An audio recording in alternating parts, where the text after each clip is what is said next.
Welcome to Making Regulations Work for All, a webinar on Biden's first 100 days. I'm Brian Gum, the Communications Director at the Center for Progressive Reform. CPR is an action-oriented think tank that leverages a national network of law professors and other academics with a team of analysts to drive public policy for a just America.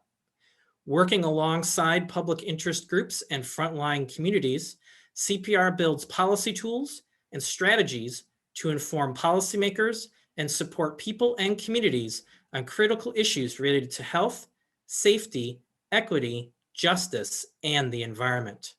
We are also looking ahead, envisioning the future direction of sound policy to protect the public, make our government work for us, and build a better, more sustainable future. You can learn more on our website at progressivereform.org. Today's webinar will be moderated by CPR Senior Policy Analyst James Goodwin. James? Thank you all for joining us today. We're thrilled to have you here for this exploration of a topic that is important, but maybe doesn't always get the attention it deserves. So I'm glad you're all here to join us for it. We recognize that this webinar also comes among a pretty crowded market of other similarly styled events looking at the Biden administration's first 100 days, but we hope that this will stand out nonetheless. We know a lot of these other reviews tend to focus on what might seem like sexier topics like climate policy or immigration policy, whereas this one focuses on wonkier topics like procedures and institutions and systems. And I promise that this will still be really interesting, important stuff. Why they're important is because it is these institutions, these procedures, and these systems that the federal government ultimately relies on to translate the lofty goals embedded in congressional statutes to translate them into concrete policies. And those concrete policies, those are the things, not the congressional statutes, those policies, the regulations themselves, they all give us hope that the water that comes out of our faucets is safe to drink, that the food that we pull off the shelves is okay to give to our kids, that the money we put in banks will still be there in a few months or years if we run into a rainy day. This stuff is important, but it will seem a little wonky and hyper technical and perhaps even boring. So our job, and I'm confident that we will achieve this, we will make it interesting, and we will help you understand why this is important stuff and why you should be paying attention to it. And if you have any doubt about how important this stuff is, you need to look no further than how much money conservative foundations, political conservatives, and industry groups have thrown at the issue of regulatory policy in recent decades, all focused on warping regulatory governments, on short-circuiting regulatory procedures with the end goal of ultimately defeating these public interest statutes like the Safe Drinking Water Act or the Clean Air Act or things like that. They recognize that they could defeat or minimize the protections of those statutes offered if they just won this wonky, under the radar war on how the rules for implementing those laws are written. And it's because they're wonky, and it's because they're technical that they tend to not attract as much public scrutiny, but they're still really powerful nonetheless. And even today, if you've been paying attention the last few months, we've seen conservative think tanks spill all kinds of ink on the Biden administration's first 100 days of regulatory policy, and they have conservative foundations throwing all kinds of money at them to do just that. And so we find ourselves at a time in American democracy where we're facing a number of really critical challenges, things like climate change, growing economic equality, and increasingly we're all recognizing that these are the results of the neoliberal orthodoxy that has had such sway over policy making in the United States for the last 40 years or so. And when you scratch beneath the surface, what you find is that one of the key building blocks of the neoliberal orthodoxy has been the conservative approach to regulatory policy, and that a lot of the social, political, economic problems we are seeing today is because they have so successfully captured the regulatory system. And undoing this damage, a fundamental first step of undoing this damage and building a new economy and a new approach to democracy beyond the neoliberal vision must include attention to building a progressive regulatory system. That effort, that building a progressive vision of society cannot succeed without at least some attention to building a progressive regulatory system. So what does a progressive regulatory system ultimately look like? Well, most directly, it's something that would provide us all with the essential protections we need to participate in our democracy and in our economy. These things that will help us achieve our full potential as human beings so that we can be productive actors in our democracy, so that we can contribute and benefit from the economy, these sorts of things. So in this sense, the regulatory system can be understood as complementing or reinforcing economic security programs like Medicaid and housing assistance. But another key feature of a progressive regulatory system is that it would play a crucial role, or should play a crucial role, in redistributing how economic and political power is wielded in this country, redistributing it back to ordinary Americans, and in a sense, reversing the trend of concentrated power that has taken place under neoliberalism.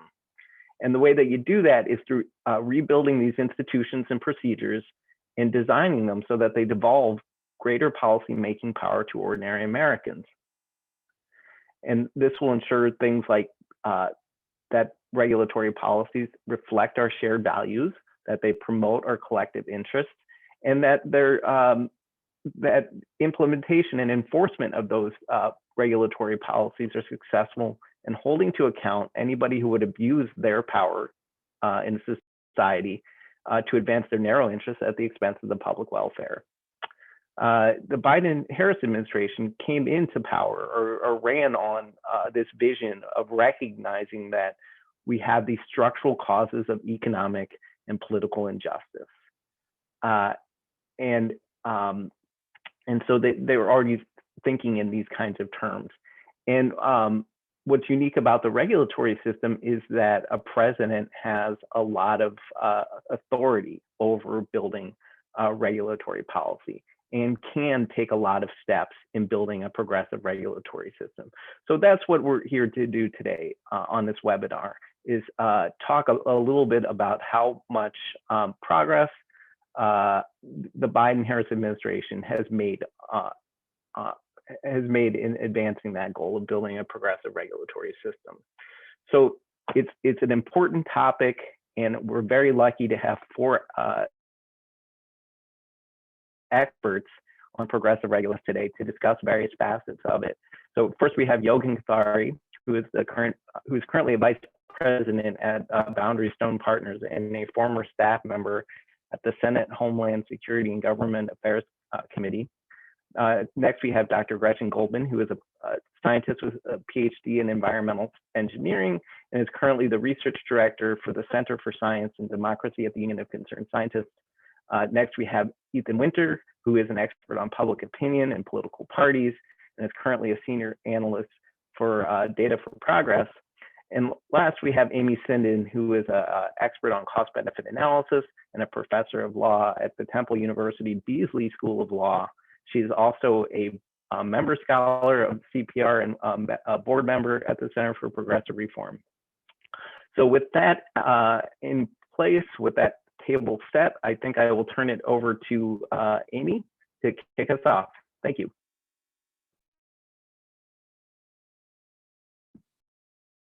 Thank you, James. Thanks so much. You can all hear me, I guess, right? Excellent. So, okay, here's Ronnie. We can't have a conversation about our system of centralized regulatory review and its primary tool, cost-benefit analysis, without remembering that it dates back to the Reagan administration. It's really rooted in this political narrative that was initially popularized by Reagan, but that really took hold and has dominated our public policy dialogue in the 4 decades since Reagan, right? And this is this narrative we all know so well that paints regulation as an unmitigated bad. It's red tape. It's a job killer. It's a burden on the economy that needs to be cut back and defanged and so forth.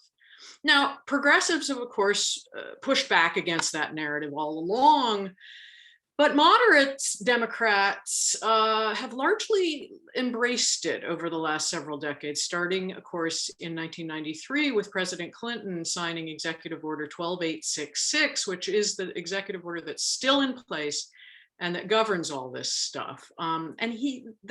With that executive order, he really adopted Reagan's overall framework. He softened it around the edges a little bit, but it was Reagan's basic framework. So this, to me, is just a really interesting set of issues right at this political moment, because within the Democratic Party, it's one that really divides the progressives from the moderates. And of course, that's not true with all of the issues that we're facing right now. There are some things that people agree on, but this is one where progressives and moderates within the party have very different perspectives. And so during the transition process this summer, we were trying to read the tea leaves, but I have to say it was very difficult to see which way Biden is going to come down on this set of issues. He had people at high levels on his transition team, sort of from both camps. So I think the biggest clue so far about which way Biden is going to go has been this memo that he issued on his very first day in office on modernizing regulatory review. And this memo is really kind of a Rorschach test, it turns out. Like, everybody likes it, the progressives like it, the moderates like it, but we see really different things in it. Actually, James, if you could go to the next slide, I think I had these two backwards. So this is the part that the moderates love, because it basically says, we're reaffirming the principles of the Clinton executive order. Like, we're going to keep doing what we've been doing for the last 4 decades. But on the other hand, and if you could go back to the previous slide, James, it also has all this really great rhetoric. And this is sort of in the next paragraph that comes right after the one about reaffirming 12866. Here it has great rhetoric that really pushes back against the neoliberal framework that has really dominated discussion on these issues for the last 4 decades. And it seems to sort of get that at this particular political moment, strong regulation is really vital to meeting the challenges of the day. Previous executive orders from both Democratic and Republican administrations really focused primarily on relieving burdens on industry. And this order is very different. It says this stuff about regulations that promote the public interest are vital for tackling national priorities. It talks about revamping regulatory review to ensure that it does not have harmful anti-regulatory or deregulatory effects. So that's all a bunch of language that progressives can really love. And then ultimately, of course, this will be 2 slides. Here we go. The memo is directing OIRA to improve and modernize the system of regulatory review. And so, a lot really hinges on what that process of improvement and modernization is going to look like. The devil is in the details, as it often is. And I think ultimately we're not going to know which direction that process, that revamp of the regulatory review process that Biden has called for is going to go in until we see a nominee for OIRA administrator. And of course, we haven't seen that yet. Now, what would I like to see? Well, I'd like to throw out Executive Order 12866 from Clinton, but obviously that is not going to happen. But there's still actually a lot of really good positive stuff that can be done within the rubric of that executive order. The bottom line is there are a lot of different ways to rationally analyze the costs and benefits of regulation. And in the environmental realm, particularly, Congress, when it passed all of our federal environmental statutes, by and large rejected a formal quantified cost benefit analysis as the method for setting regulatory standards. Instead, it directed agencies to use other kinds of tools that are far less problematic. Next slide. And, you know, the Clinton executive order is actually, while it's not perfect, it actually has some pretty good language about how important it is to stick to those statutory standards, about giving power back to the agencies from OIRA. It also has really good language about incorporating non-quantifiable variables and values of equity, distributional equity. The problem is just that over the years, OIRA has really drifted away from that vision. It has instead imposed this super hyper formalistic vision of cost benefit. You can get the next slide, James. That's really grounded in free market economics. Next slide. It tries to like quantify and monetize the costs and benefits of a whole range of incrementally varying alternatives in order to find that exact point where the marginal cost curve crosses the marginal benefit curve in order to pinpoint that holy grail of net benefits maximization. Basically, there's two problems with that hyper formalistic version of cost benefit analysis that is currently practiced. And when I say currently, I mean even before the Trump administration, that has been practiced for the last 4 decades by OIRA and imposed on the agencies by OIRA. The first one is really just crucial to this political moment. I mean, formal cost benefit analysis is just fundamentally incompatible with attention to issues of fairness, justice, distributional equity. I mean, it's actually designed to obscure those issues. Why? Because it views costs and benefits entirely in the aggregate, right? So that it washes out. And kind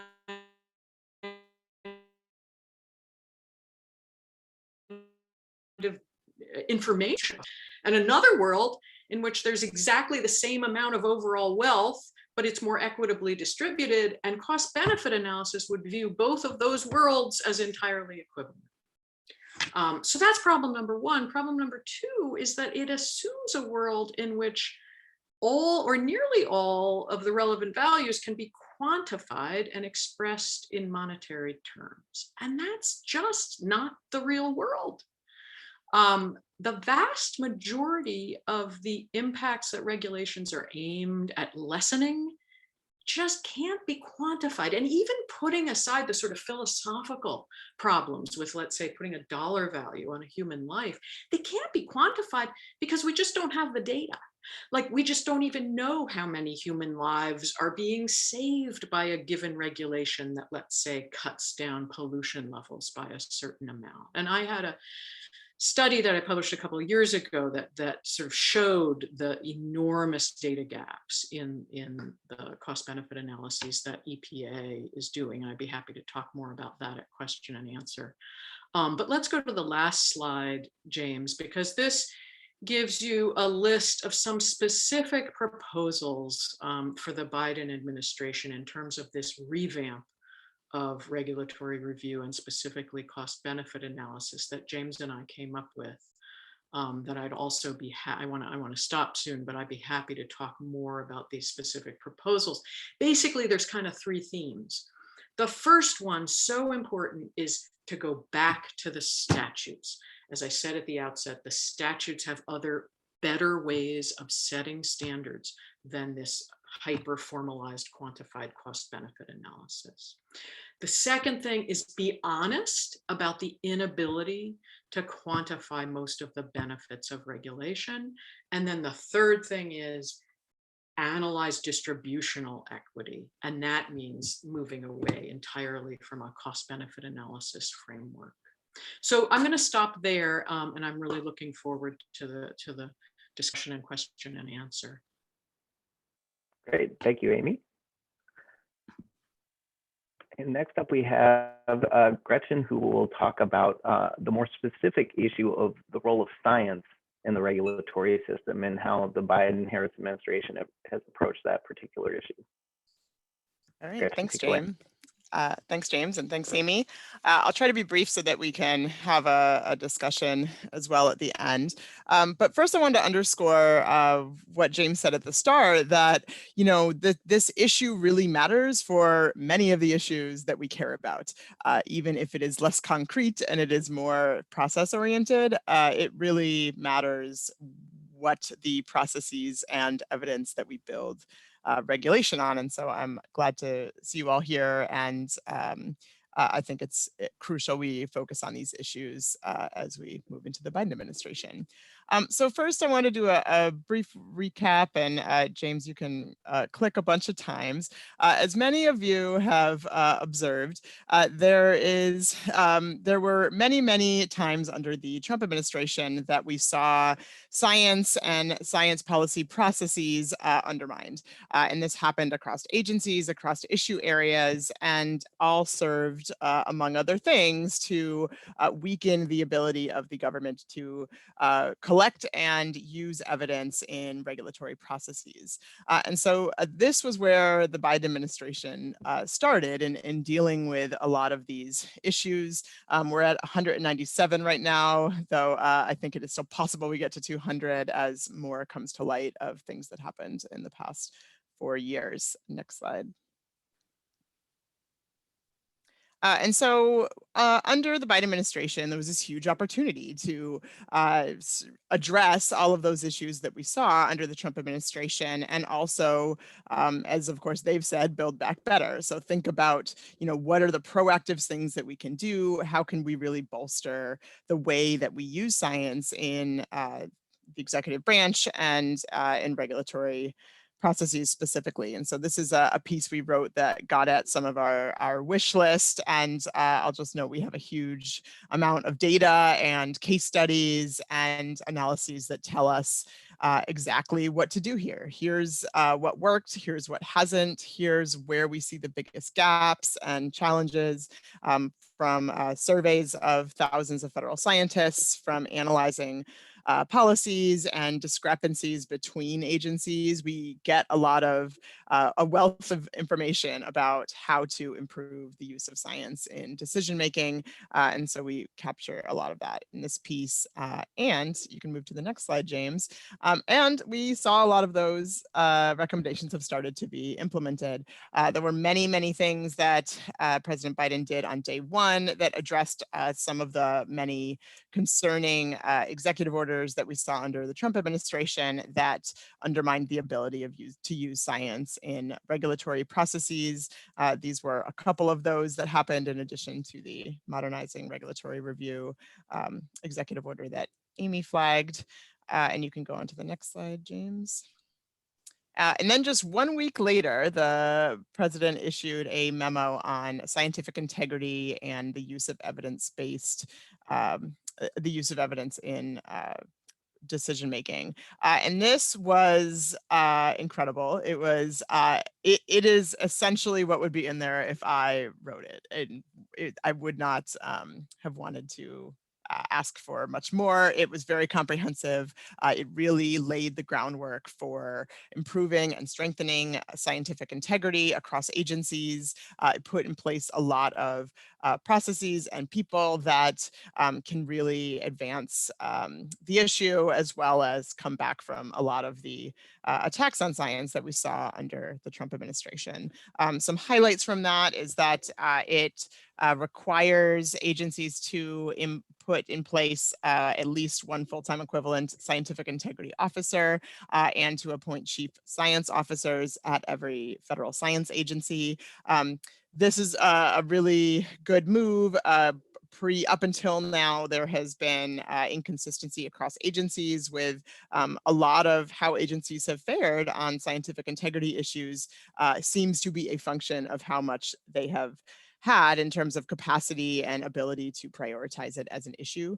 And so requiring that there be more leadership on the issue specifically can go a long way, especially at those agencies that haven't until now devoted a ton of staff capacity or resources to thinking about scientific integrity. And I'm happy to talk through specific agencies on that later if that's of interest. And it also started a comprehensive review of scientific integrity across agencies and tasked the White House Office of Science and Technology Policy with carrying out that review. There's going to be a scientific integrity task force comprised of people from agencies that have knowledge of how things have worked or not in scientific integrity across the government. There's going to be a public input process as part of that, which is also unique and valuable since there is not typically a lot of ways for direct public input into scientific integrity infrastructure at agencies. And they also are conducting a review of scientific integrity or science advisory committees. This is the Federal Science Advisory Committee system was also under attack under the Trump administration, with some committees being disbanded or replaced with unqualified people, or just dormant under the Trump administration. And so revitalizing that infrastructure can also go a long way in ensuring there is independent science advice feeding into agency decision making. And I'll also just flag that we also know from surveys and years of studying this issue that leadership at agencies is really crucial, that staff at agencies really need to feel like scientific integrity is prioritized, that their managers and agency heads will have their back on issues around the use of science in decision making. And so appointing qualified nominees is a huge benefit to improving these issues at agencies. And so far, we've seen really great nominees to federal agencies. Many of them have already been confirmed. Some of them have already, like EPA Administrator Regan here, have already affirmed scientific integrity as being important at that agency, and that it will be prioritized. And so this is very crucial for morale, for giving agency scientists and other staff the confidence that they will be able to do their jobs and can do it well without worrying about retaliation or other disincentives for speaking up for science and truth. Next slide. And so we have also developed a tracker of Biden administration progress on science and democracy issues. Those are a few social media grabs from it, but we have a comprehensive list at that link. And so we've seen a lot of really great things. The other one I'd call out was just prioritizing environmental justice and equity issues in the administration. I'm really excited about the ways that it seems they're doing a lot more innovation in that area than we've seen at the presidential level. Never before has environmental justice and equity issues been as centered as they are in the Biden administration at that level. And so I'm really excited to see what they do with that. I think they've put in some really important groundwork on that. One is through that distributional equity commentary in the executive order on regulation that Amy mentioned, as well as a White House level environmental justice advisory council and several initiatives that are happening in the Council on Environmental Quality, of looking at how do we ensure that the benefits of actions are going toward disadvantaged communities, are going toward addressing some of these longstanding systemic inequities that we know exist in who is served by government agencies. And so I think they've largely pointed that in the right direction and kept it fairly open to see which direction they go, and put experts on those topics in place to do the work. And so I think that's one area to watch where we could see some really innovative work to address equity issues. Next slide. And then lastly, I just wanted to share how they're doing on nominations because of that leadership being so important. And so of the political posts at science agencies, here is how Biden is doing relative to previous administrations. As you can see, there's many more positions filled or nominated under Biden than Trump, although there's it wasn't quite at the level that Obama was at in that first 100 days. So making progress, filling the slots, and I am looking forward to the discussion. Thanks, Gretchen. So it seems like there's a lot of overlap between the agency level scientific integrity, or at least a lot of compatibility between that and modernizing regulatory review. Amy, do you see OIRA's role do you see overhauling OIRA as crucial to restoring regulatory or scientific integrity at agencies as well? Can you talk a little bit about how OIRA has been anathema to scientific integrity in the past? Sure. Yeah, it definitely really matters who is in OIRA at the White House, because when science-based rules go to OIRA, sometimes we see there being a heavier hand of editing than there should be, in my opinion. We want agency level experts to have the ability to make the decisions about where, especially the scientific content of rules should be. And that has not been the case. We've seen editing from OIRA of rules that either weaken some of the scientific basis or even change some of the conclusions that scientists have come to from agencies. And that's not what their role should be, in my opinion. We need to make sure that agencies and the expertise they have, given all of the processes that they run with getting science advice, with getting public input, that is driving the evidence that is the basis for the rules, and it is not edited by those in the White House who don't have that expertise. And so that is something that I would like to see addressed under the Biden administration. Great. And Amy, did you have any reactions about restoring scientific? No, I would just echo everything that Gretchen just said on that. Absolutely. Great. Well, thank you, Gretchen. Now we're going to turn to Yogan, who will talk about his experience of regulatory reform under the Biden administration, the perspective from the Hill. Yogan, take it away. Thank you so much, James. And hey, everyone, my name is Yogan Kothari. I'm currently Vice President at Boundary Stone Partners. While I'm working now on clean energy and climate issues, I think James really wanted me to be on this panel to talk about my most recent experience as a professional staff member on the Homeland Security and Governmental Affairs Committee, where I handled regulatory affairs, among other topics, for ranking member and now Chairman Gary Peters. Next slide.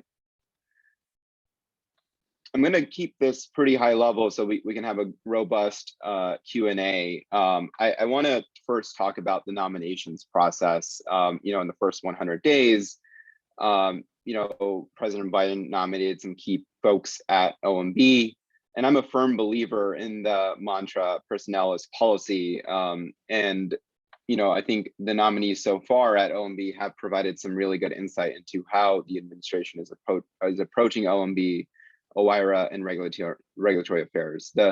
Now the three main nominees that went through Senate HISGAC that are most relevant to our discussion are acting OMB Director Shalonda Young, Deputy Director for Management Jason Miller, and then Neera Tanden, who obviously was nominated to be OMB Director but was not confirmed.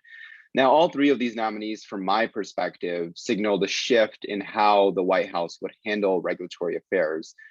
Throughout their confirmation process, each of them demonstrated that they understood the importance of leveraging the administration's authorities to address the public health crises, economic and equity, social and racial justice, environmental challenges, and more. And now, as somebody who was there on the front lines vetting these nominees, we paid particular attention during the confirmation process to not only understand how the nominees viewed the regulatory process, but also what their perspective was in the context of real specific tangible challenges such as climate change, the PFAS drinking water crisis, or environmental justice.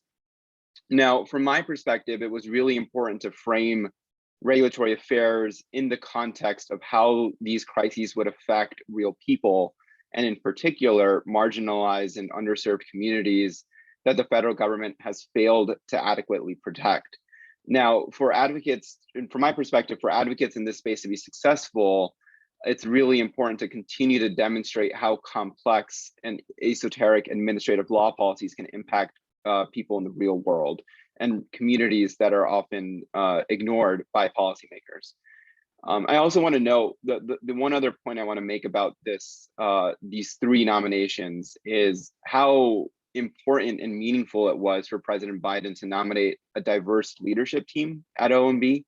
And even though NERA did not get confirmed, having somebody like Shalonda Young at the top right now is extremely important, as voices like hers are not often in these conversations and discussions. So I do want to just really elevate that. Now, next slide, James.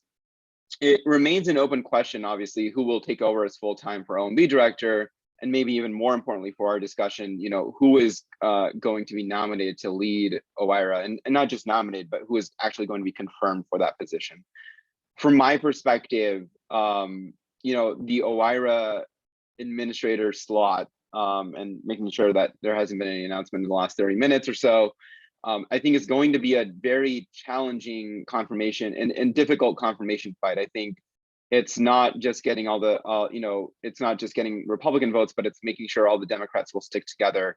Obviously, that didn't happen for one of these three nominees that I just mentioned. And so it will be important for the administration to work closely with Congress ahead of time, and then throughout the confirmation process to ensure that the OIRA administrator's nomination goes as smoothly as possible. Now, depending on what direction they go in here, you can get somebody who's more of an institutionalist, or somebody who is actually going to take some of the actions mentioned in the earlier day one executive orders and run with them and actually make some real reforms at OIRA. Now, just zooming out a little bit before I go to the next piece, I want to say that leadership at the White House and within the executive office of the president in particular, and across the agencies, already looks very different than it did 4 years ago, 8 years ago, or even 12 years ago. And so I'm excited about OMB and the White House leadership and have high hopes for what they can potentially accomplish, with the caveat that I don't think that OMB's role in the regulatory process is going to be going away anytime soon. And I know that there are folks on this call who would like to see some change there, but it seems like that's going to be here to stay for at least the time being. Next slide. Of course, Congress has its respect from the time, and even though there aren't a lot of successes in this space, I do want to hit on a couple quick points here, and hope that we can have some further conversation on this during the question and answer. So first and foremost, I'm sure many people on this in this webinar want to talk about the Congressional Review Act. I think last week there was a story in Politico with the headline, "Republicans took an axe to Obama's rules, Democrats are using a scalpel." Now, some might read this headline and get frustrated, but I personally believe that the Democrats have approached the Congressional Review Act with the right strategy, using it where it's absolutely necessary and useful, like the recent methane action, but keeping all the tools in their toolbox available and ready to use to undo harmful regulatory actions as expeditiously and as effectively as possible. Now, I know there have been some stories floating around that Democrats were not prepared or not ready, but I genuinely believe the opposite. In generous terms, from a Democratic perspective, the Congressional Review Act is designed to undo harmful regulatory actions. But the Congressional Review Act is not the only tool that can do that. And given the previous administration's sloppy work, there were many additional pathways to get to the same outcome, such as, let's take a look at the censoring science rule at EPA, the public charge rule at Department of Homeland Security, among many others. Now, Democrats, from my perspective, determined what needed to be prioritized and decisively took action, either through the administrative process, through the courts, or through Congress. And obviously getting great people confirmed was just as important, as well as getting the American Rescue Plan through Congress, given the pandemic. So timing also mattered in the context of the Congressional Review Act. And I know people don't like to hear this, but floor time really can be a challenge. And finding 5 to 10 hours to move a CRA resolution instead of moving a nominee that needs to be at an agency to get things done, that's a cost benefit analysis right there that needs to happen. And I think, I side on the fact that it's important to get really good people confirmed and appointed to key positions to undo some of the harm, and also get working on the proactive regulatory actions that the Biden administration has promised. The last thing I'll just say here with the Congressional Review Act is that for those that are advocating for a more aggressive use of the CRA, from my perspective, what it comes down to is timing, priority and urgency, and then the politics. In addition to the stars aligning with the trifecta of the House, Senate, and the White House, there are these additional key considerations that need to happen. And if we weren't going to get to 50 plus 1 votes on a Congressional Review Act resolution, it really made no sense for Leader Schumer to burn time on the floor for something that wasn't going to be successful. Now, the other item I want to highlight is an idea that I've had some conversations with some advocates over the last few months about when I was on the Hill and since I've left. And that's the threat of regulatory reform and it being a seasonal issue in Congress. Now, unlike cicadas, where the soil temperature has to be just right, the for regulatory reform proposals that really need to flourish, you need to have a president who has an ambitious regulatory agenda and just enough concern with the ambitious regulatory agenda from across the aisle.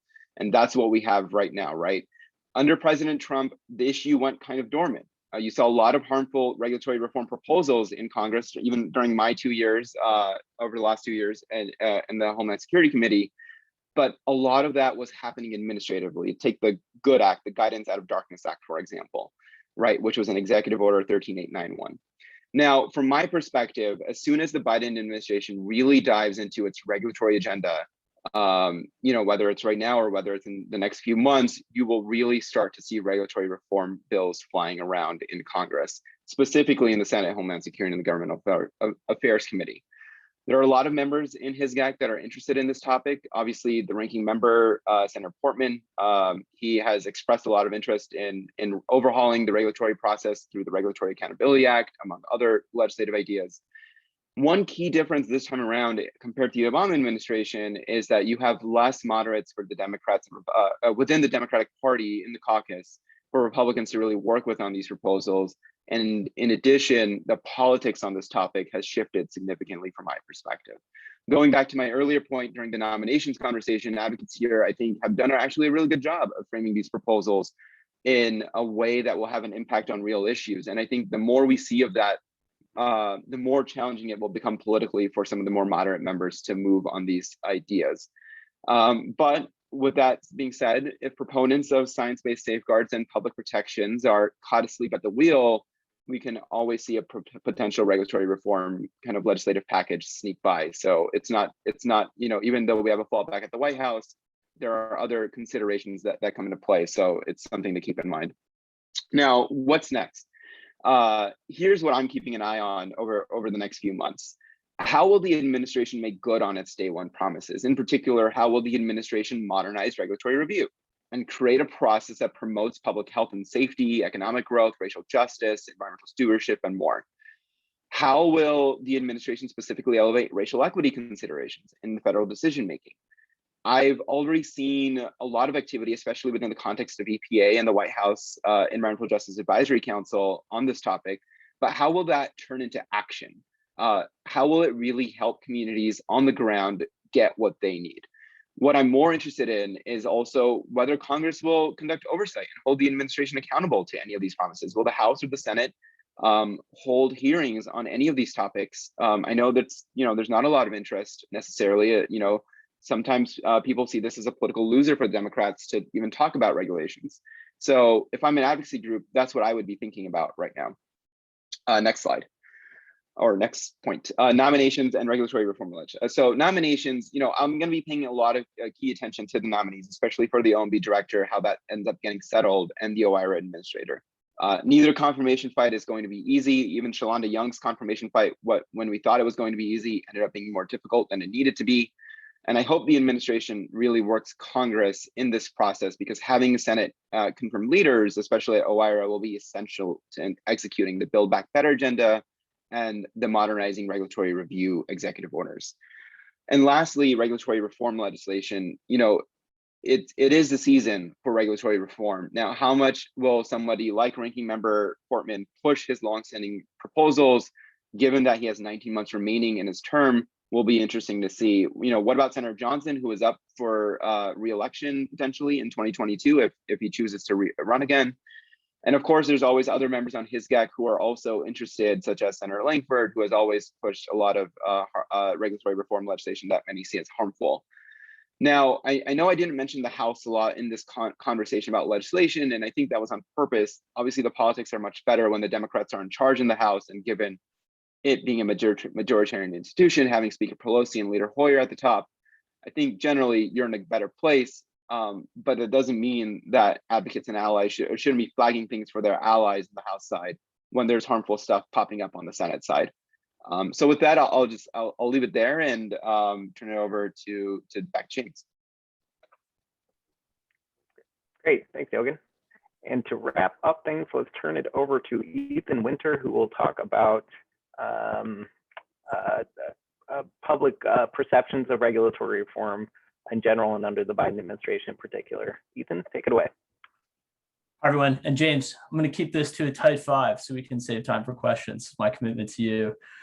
So on this call, I'll be discussing the results of some polling we did with the Center for Progressive Reform in January about attitudes towards the regulatory state and the cost-benefit analysis process. Go on to the next slide. We can go to the next one too, save some time. Awesome. So I think to kind of kick it off, I think from a public opinion standpoint, we are beginning to see the breakdown of the neoliberal framework, that Amy and James, have referenced. And I attribute this to 3 factors. The most sort of proximate cause is the pandemic. The pandemic has pushed the U.S. government and state and local governments to do things it hasn't done before, or hasn't done in a long time. The sort of presence of regulations has been felt for many in a new way. And though some of these regulations are, as we know, hotly contested, many of them enjoy sort of widespread public support. And so this has, I think, boosted the image among the public of sort of regulations. We see them now far more as a positive good. I think the second factor is a burgeoning sort of environmental movement with a focus on climate change. I think that we sometimes on the sort of left end of the spectrum can underrate just how much this environmental movement has managed to reshape public opinion. We even have Republicans like Lisa Murkowski who talk about the need to transition to a clean energy future. So this again has, I think, raised the salience of regulations and are pushing people to think about what the state can do in a new way. The third factor is Trump. In political science, there's this concept called thermostatic public opinion. Basically, take the president power, his policy preferences, attitudes will swing against him. So if Trump is gutting regulations, voters will become more pro-regulation. I also think that Republicans have become victims of their own success. They have pared the regulatory state back so far since Reagan that now what they're attacking are like these bedrock principles of the Clean Air and Water Act that are profoundly unpopular. They did a regulatory rule that makes it easier to dump mining debris in mountain streams. This is one of the most unpopular things that a politician can do. And so you see in this chart, that across the board, voters are now reporting that they want to see more regulations rather than less. And this is a reversal of, some long-running trends. We can jump to the next slide. So, I think that on climate specifically, as this issue is raised in salience, we're now seeing a bipartisan willingness to include considerations of climate when regulations are written. And this again is a market change, and I hope can push the Biden administration to have climate orient all of what they're doing when it comes to regulations, because this is indeed what many voters want. James, we can hop to the next slide. Similarly, we see a real willingness from voters to have, the EPA focus on greenhouse gas emissions. I think one benefit of this framing is that when you focus on policy substance, something kind of really technical, greenhouse gas emissions, it allows you to skirt some of the silly culture war fights that we've seen emerging even in the past few days. It's like people are getting mad about a Manhattan restaurant not serving meat. But if we focus on real policy substance, like things coming out of smokestacks, this allows us to actually build bipartisan coalitions in the electorate where we might not otherwise think they exist. We can jump to the next slide.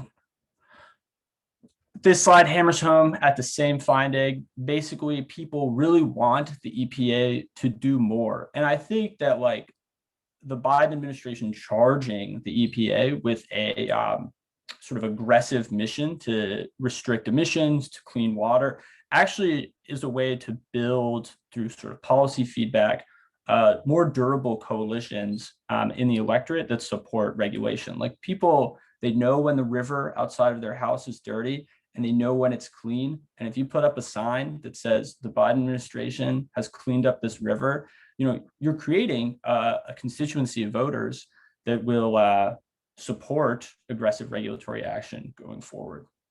James, we can jump to the next slide.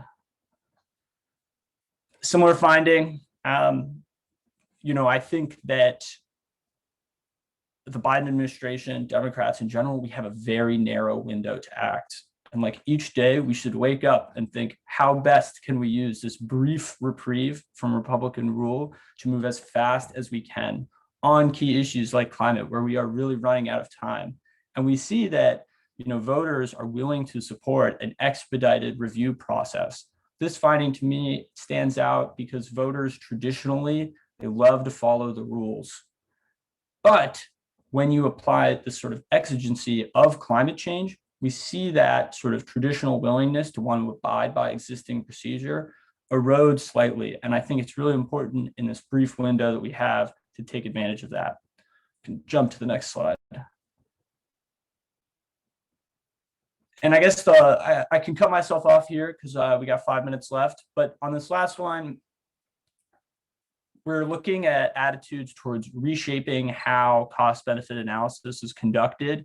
Right now, when I'm not an expert on this, I'm an expert on polling, but as James has explained to me, when traditional cost-benefit analysis is done, we're only looking at existing generations rather than future generations. And there was an earlier comment in the chat about the challenge of monetizing the sort of environmental regulations. And as I understand it, if we can include future generations in this cost-benefit analysis process, it might make that monetization process easier. And we find that voters are indeed willing to back the inclusion of future generations in the evaluation of regulations. I think this is a really powerful message. Parents sometimes, don't always love their kids, but it turns out that grandparents always love their grandchildren. And so if you can, focus your messaging on that, it's a really effective strategy. And it turns out, people do care about the people who come after them and want those future lives included in how regulations are evaluated. We have 4 minutes left, so I'm going to cut myself off so we can save some time for questions.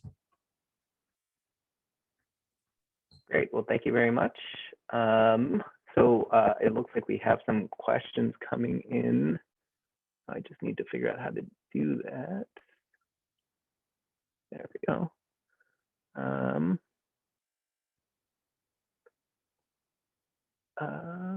So the first question we got, oh, hold on.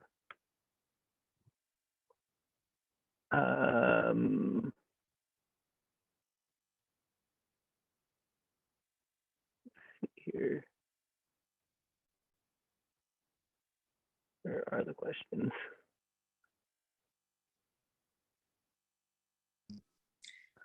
James, I'd be happy to jump in on Gary's Sure.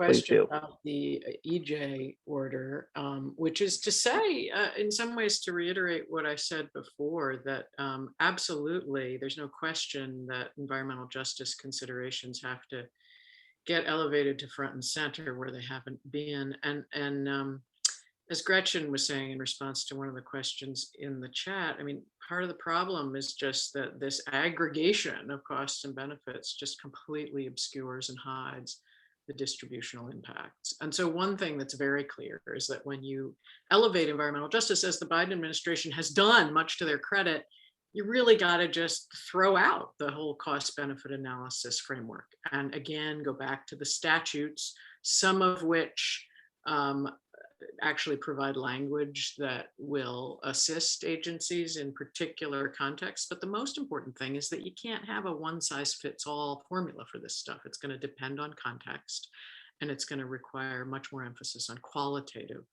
considerations and less emphasis on quantification. I don't know if anyone else wanted to jump in on that. Yeah, I could just add, I threw it in the Q&A response, but on that particular executive order, which was around addressing equity, so it's actually even broader than just environmental justice. But I was excited about the part of it directs OMB to develop methods for assessment of equity in rulemaking contexts, and I think this can go a long way depending on what they do with it, because currently there's not much incentive for agencies, and as we've sort of discussing, maybe even disincentives to even focus on equity dimensions of rules. And so if OMB can help that along by either mandating or signaling that it is expected that those issues be prioritized, and providing specific tools and methods for how to do that, I think is a important role that they can and should play in response to that executive order. Because I think we also just shouldn't underscore that, many agencies just haven't done this as a priority before because it hasn't been the focus. And so, we need to give them the tools to do it. There needs to be an enhanced expectation that they do it. And so having some more of that bolstered on the analytical side is an important step that executive order can accomplish. Great, thanks. So we had another point about how the actual practice of Executive Order 12866 can change over time based upon sort of the philosophy of an administration's approach to regulation. So I guess Amy's point before about how the Modernizing Regulatory Review memo is sort of a Rorschach test. 12866 is also sort of a Rorschach test in and of itself. So certain things like whether or not the actual, there's good stuff in Executive Order 12866, like Amy pointed out, but there are times when it's been words on paper and not been in actual practice. Amy, did you want to talk a little bit more about the historical experience with 12866? Things like whether statutory standards, whether cost-benefit analysis ever overtook incompatible statutory standards, things like that. Give examples of that, or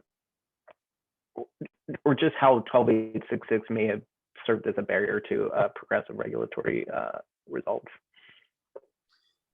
Yeah, we were talking about a little bit about this in the chat. I mean, certainly there have been differences between Republican and Democratic administrations in terms of the damage that OIRA has done by delaying and bogging down regulation and by changing regulation. But it's happened under both administrations, and part of that has to do with the culture at OIRA, that there's a set of staff people that that transcend political appointments and stay there from administration to administration, that have a particular viewpoint about regulation and its impact on economic growth and so forth. That's much more in line with sort of Reagan's original vision. So that's in many ways the larger problem.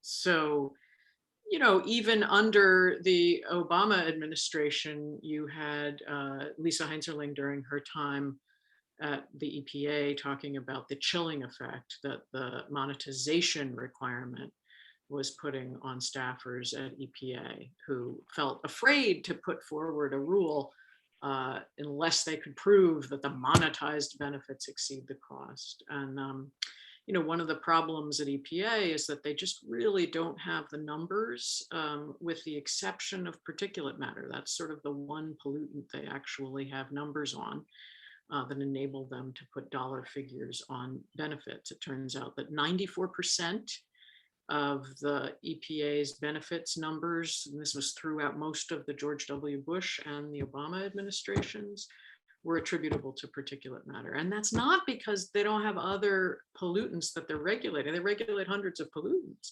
And the other pollutants also cause a lot of harm. It's just that we haven't been, for a whole host of reasons, there's been very little success at actually putting numbers on those harms. I see that we're over time, so I don't really want to go on. I mean, I could go on, but I think I will stop myself. Yeah, right. Okay, well, it looks like we're at the hour. I know we didn't get to all the questions, but you will shortly be receiving a survey. And if you have questions we didn't get to, or if you're walking the dog later today and another one pops into your mind, please feel free to send us additional questions that we didn't get to or that occur to you later, and we'll be happy to get back to you as soon as we can. This is an evergreen discussion, an evergreen issue of concern.